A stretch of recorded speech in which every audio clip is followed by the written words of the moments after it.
हिंदुस्तान से 7 समंदर पार फेंक दिया उस परम पूज्य महात्मा गांधी के श्री चरणों में प्रणाम निवेदन करता हूं और उनकी पुण्य स्मृति में आयोजित इस गरिमामय कार्यक्रम और मैराथन दौड़ के समापन अवसर पर उपस्थित हमारे मार्गदर्शक और जिले के माननीय पुलिस कप्तान आदरणीय श्री दिलीप आर्य जी, हमारे एक और मार्गदर्शक जो आज इस मंच के ऊपर हिंदी रंग जैसा वैसे ही बेरंग आदरणीय आनंद श्रीवास्तव जी, हमारे एक और मार्गदर्शक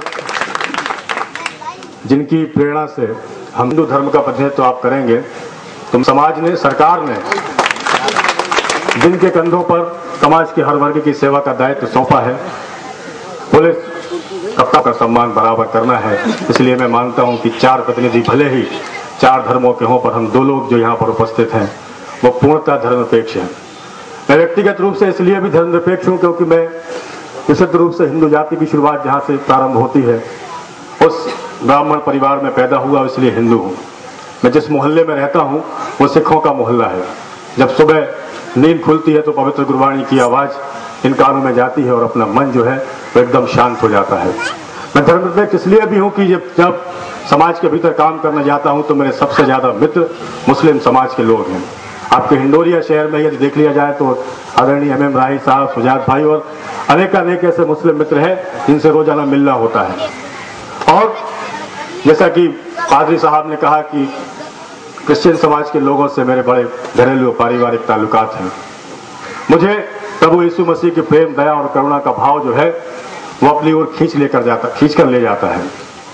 वो संदेश देते हैं कि समाज में यदि सचमुच किसी धर्म का होकर बनना है तो धर्म केवल आपकी मानवता होनी चाहिए, पीड़ित मानवता की सेवा होना चाहिए।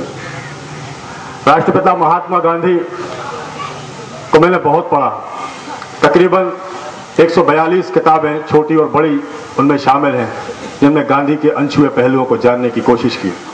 मेरा विचार था, मैंने अपने भाई से कहा कि मुझे राष्ट्रपिता के ऊपर PhD करनी है। मैं आज भी कोशिश कर रहा हूँ और जब भी मौका मिलेगा तो राष्ट्रपिता के ऊपर जरूर PhD करूँ। हो रहे हैं जिस दौर के लिए संपूर्ण देश चिंतित था, खासतौर पर पहले 24 तारीख और उसके बाद 30 तारीख की घटनाओं को लेकर केवल हिंदुस्तान या भारत के लोग भर चिंतित नहीं थे, बल्कि पूरी दुनिया की निगाह इस देश के ऊपर थी, क्योंकि मसला बहुत गंभीर था।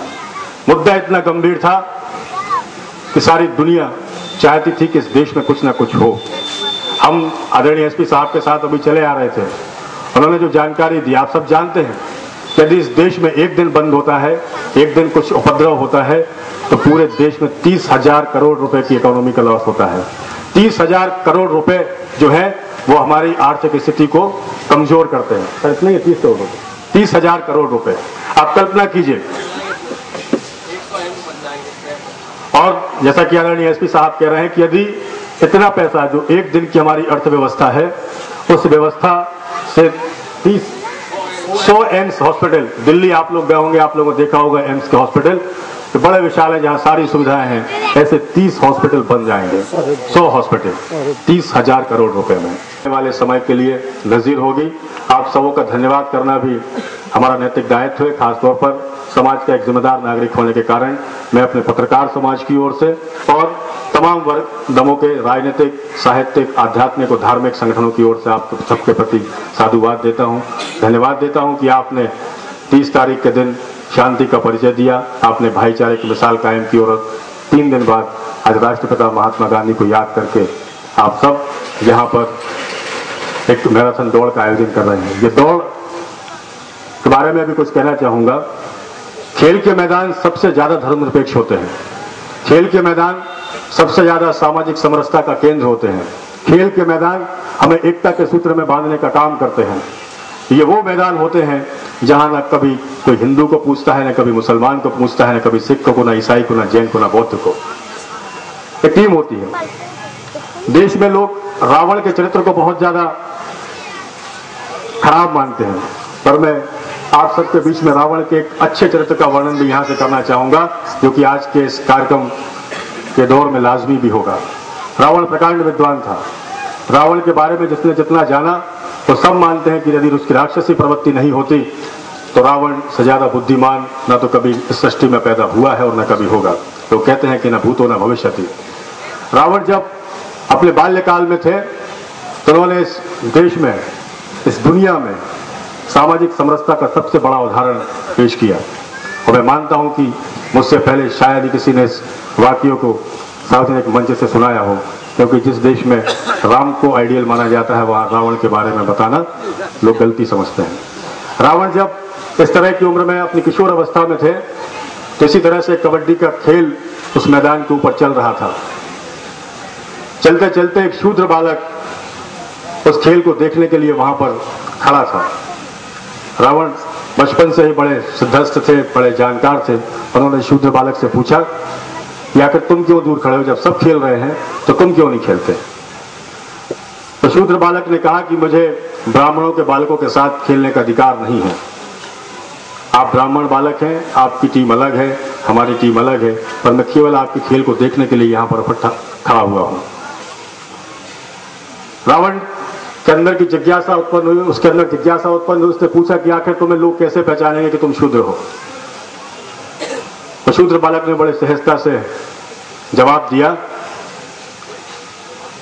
कि मेरी पहचान, मेरी वेशभूषा, मेरा ये आडंबर है। मैं जिन वस्त्रों को पहने हूं उससे मुझे लोग शूद्र समझेंगे।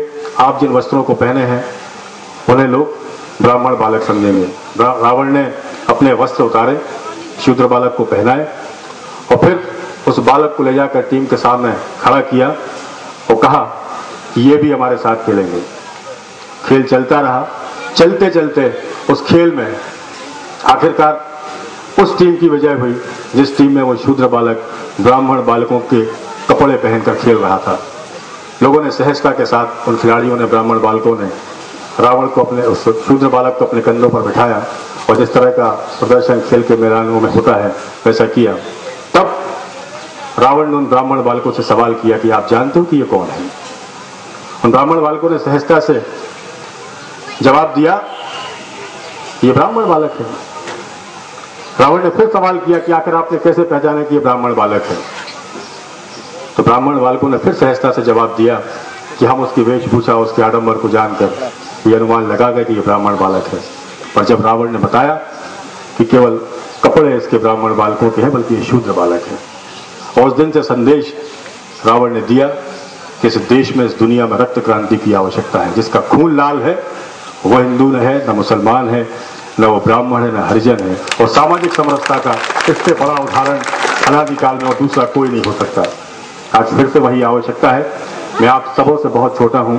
यदि सामने बैठी कतार में लोगों को छोड़ दिया जाए तो जितने भी लोग यहाँ पर उपस्थित हैं तो उन सबसे छोटा हूं। और आग्रह साहब यही आपसे मांग करूंगा, आपसे मांगूंगा। जाति से ब्राह्मण हूं इसलिए मांगना मेरा नैतिक दायित्व भी है, छोटा हूं इसलिए मेरा अधिकार भी है। मैं आप सबसे मांगूंगा कि जो शान राजा किशोर सिंह जी की इस बस्ती की है, जिस अमन चैन और भाईचारे का संदेश आपने हिंदोरिया की इस बस्ती से पूरे देश में दिया है, वही अमन चैन यहाँ हमेशा बना रहे। बड्डे भैया और गंगा चौबे जी एक साथ ऐसे ही बैठते रहें, एक साथ गप लड़ाते रहें। और जो हमारी नई पीढ़ी है, जैसा कि मैंने पिछली बार भी आपसे कहा था कि इस तरह की तकरीरों की जरूरत केवल इसलिए भी है कि बुजुर्ग लोग, अधेड़ उम्र के लोग तो ये जानते हैं कि हमारे इलाके की समरसता, सामाजिक समरसता क्या है। और जो नई पीढ़ी यहाँ पर आ रही है उसको भी इस बात की जानकारी रहे कि जिस तरह से आदरणीय गंगा चौबे जी और आदरणीय हाजी साहब साथ में बैठते हैं, सामाजिक समरसता को उदाहरण देते हैं, हमें भी वैसे ही रहना है। मैं आपसे हाथ फैलाकर मांगता हूं कि अमन चैन इसी तरह से कायम रहे, हम गांधी के सिद्धांतों पर चलें। आप सबने मुझे सुना, मुझे